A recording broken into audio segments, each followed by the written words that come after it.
Salut à tous, je m'appelle Antonin, j'ai 22 ans, ça fait 3 ans que je fais du trading et si je fais cette vidéo c'est parce que je suis actuellement accro à la dopamine facile. J'ai le cerveau complètement bousillé, je n'arrive plus à réfléchir, je scrolle tous les jours, même sur le trône, donc sur le toilette, je suis sur mon téléphone à regarder des vidéos YouTube, que ce soit des conneries, des voitures, peu importe. J'ai le cerveau vraiment en vrac et ça se répercute partout dans toute ma vie. Que ce soit dans le taf, dans mes interactions, même dans mon couple, la dopamine te tue vraiment, mais littéralement tout, tout le cerveau en fait. C'est fou comment juste le simple fait de scroller, de regarder des vidéos YouTube et d'être sans arrêt stimulé par quelque chose, sans avoir vraiment de calme, ça a un impact énorme. Comme je vous disais les gars, là, à l'heure actuelle, en fait si vous voulez, je suis setter, donc je fais du setting, je fais de la prospection pour un entrepreneur. Le truc, c'est que je travaille sur Instagram, donc je ne peux pas enlever Instagram. Donc j'ai toujours un certain contact avec Instagram et par conséquent, c'est compliqué de vraiment avoir aucun contact avec Insta et recevoir donc aucune dopamine. Parce que si je pouvais, là, très clairement, je désinstallerais Instagram, ça sert à rien. Tout le monde le sait, Instagram ne sert à rien du tout si tu ne fais pas d'argent avec ou si tu n'as aucun intérêt à avoir Instagram. Tout simplement. Donc là, le problème, comme je te disais, comme je vous disais, je sais pas si je dois dire tu ou vous, bref, je suis pas influenceur, c'est que j'ai le cerveau complètement fusillé par cette merde. Et, et c'est sûrement à cause de ça que je ne suis pas rentable en trading depuis ces 3 dernières années. Parce que ça fait 3 ans que je trade, 3 ans que je ne suis pas rentable, 3 ans dans lesquels j'ai eu quelques périodes rentables qui ont duré quelques mois. Il y a surtout eu une période rentable qui a duré 2 à 3 mois, dans laquelle j'ai fait 10% et quelques, enfin bref, c'était pas mal, mais à chaque fois ce qui revenait c'était la psychologie. Et la psychologie est en grande partie déterminée forcément par le cerveau, c'est logique, et le cerveau est grandement impacté par la dopamine justement.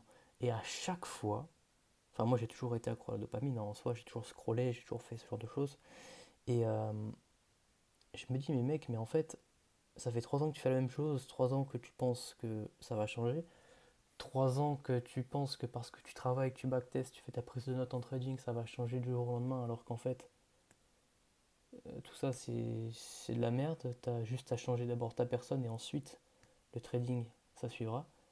C'est d'ailleurs pour ça que là je ne trade plus en ce moment, on est quel jour? On est lundi. Enfin ça fait 3 jours que j'ai pas tradé quoi en gros.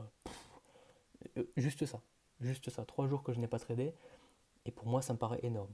Non, c'est pas énorme, c'est 3 jours, c'est simplement que j'ai été habitué à trader, à recevoir de la dopamine souvent par le trading et du coup 3 jours ça me paraît énorme. Tu vois mon système il est totalement déréglé. Et c'est justement pour cette raison aussi que bah ouais, je suis pas rentable, comme j'ai pu le dire juste avant. Donc là c'est simple, on va arrêter de faire l'homosexuel et on va. Je vais vous dire les notes en fait. J'ai pris des notes tout simplement. Donc le petit carnet là, paf. Sur le plan que je vais faire, sur le plan que je vais suivre, pour justement faire une dopamine détox et tout casser en fait. Littéralement tout casser, redevenir l'homme que j'étais, bref, tout casser. Ok. Donc la détox, elle doit être émotionnelle comme comportementale. C'est-à-dire que la dopamine a un effet directement sur tout ce qui est émotion, parce que ça dérègle ton cerveau crée les émotions, donc forcément, ça a un impact direct sur ta personne. Ok. Mais elle doit être également comportementale. Comportementale, j'entends tout ce qui est schéma, pattern toxique que tu as depuis toujours. Par exemple, tu manges, et quand tu manges, tu as envie de prendre ton téléphone. Quand tu vas aux toilettes, tu as envie de prendre ton téléphone.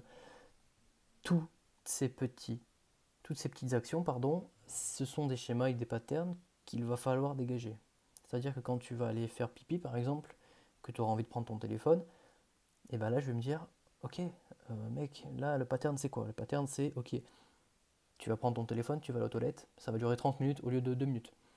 Donc, ce que tu vas faire, c'est que tu ne vas pas prendre ton téléphone, tu vas le laisser là en étant conscient que tu ne dois pas le prendre, tu vas aller aux toilettes, basta, fini. Rien de plus, rien de moins. Ok. Donc ça, c'est vraiment un détox qui est comportemental. Et détox émotionnel, bon, bah, ça c'est un peu plus compliqué, j'ai pas envie de l'expliquer, mais bref, on s'en fout. Ensuite, donc, il va y avoir 3 phases. La première phase, elle va durer 48 heures. Ok. Donc moi, je vais vous dire grosso modo ce que je vais couper, hein, ça va être rapide. Tout ce que je dois couper, c'est les vidéos YouTube plaisir, le scrolling, la musique qui est stimulante. Bah, en vrai, par musique stimulante, j'entends peut-être tout ce qui est rap, tout ce qui est électro, tout ce qui est musique émotionnelle en fait. Musique qui te procure du plaisir, ou même peut-être pas forcément du plaisir, peut-être de la nostalgie, tu sais, toutes les musiques tristes, tout ça. Ça, c'est vraiment pas bon pour le cerveau. La nourriture entre le repas, bon, j'en mange pas vraiment, mais ça peut vite arriver, tu tapes un bout de chocolat, enfin bref, des trucs comme ça.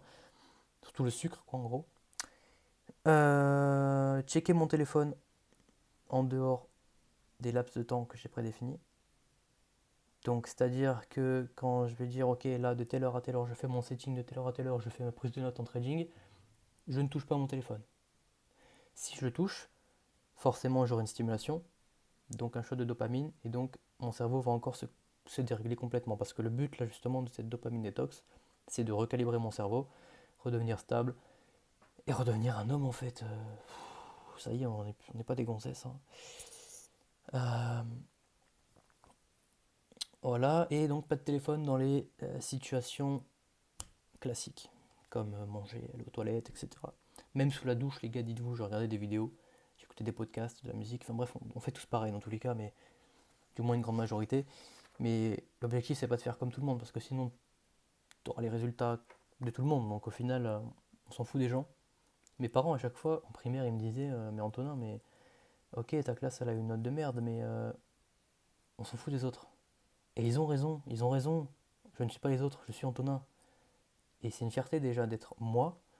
Donc, pas se laisser influencer par la médiocrité. Et c'est pas une raison de faire comme les autres parce que les autres font telle ou telle action. On en a rien à foutre, honnêtement. Donc, l'objectif de la phase 1, c'est de diminuer l'agitation interne et faire revenir mon cerveau au niveau 0. Donc, niveau dopamine qui est vraiment la moyenne, quoi, tu vois. Ça va durer environ 2 jours. La phase 2, ce sera la reprogrammation. Donc, elle va durer une semaine environ. Tous les matins, je ne vais pas prendre mon téléphone pendant 30 minutes. Pardon, je te regardais à gauche, mais je vais regarder à droite parce que tu es ici, mec. Donc, pas de téléphone le matin pendant 30 minutes, boire de l'eau, 3 minutes de respiration et établir tous les jours le plan du jour en 3 étapes. Ok. Bon, à côté de ça, il y a encore pas mal d'autres habitudes que je ne vais pas mettre là-dedans parce que ça, c'est vraiment juste pour la dopamine détox. Mais après, bien sûr, il y a d'autres habitudes que je suis. Euh, donc voilà. Notamment une qui m'aide pas mal en ce moment, c'est comment dire, c'est une habitude de journaling. Donc j'écris dans mon journal les défis que je vais potentiellement rencontrer dans la journée, comment j'y réagis. Et ça permet un petit peu de prévoir les difficultés qui vont arriver et de déjà y réagir avant même qu'elles soient là. Apprendre avec des pincettes parce que plus tu vas vouloir prévoir quelque chose, plus tu vas y accorder de l'importance et donc par conséquent plus ça peut arriver et tu vas peut-être même régler des problèmes qui ne sont pas là et ton cerveau ne fait pas la différence entre les deux, donc tu peux être un petit peu impacté par tout ça. Ok. Donc voilà un peu pour ça. Pour Instagram, je vais simplement l'ouvrir pour faire ma prospection, donc mon setting comme je te l'ai dit. Je regarde rien, pas de réel, pas de publication, que dalle. Juste, j'envoie des messages, je réponds aux messages, et je poste des stories quand je dois en poster. Et c'est tout. Je ne fais rien d'autre. Je ne scrolle pas, je ne regarde pas les notifications. Parce que tu sais, juste les notifications Instagram, ça donne énormément de dopamine. Je ne sais pas si tu crées du contenu, si tu as Instagram même, mais normalement tu as Instagram, comme tout le monde.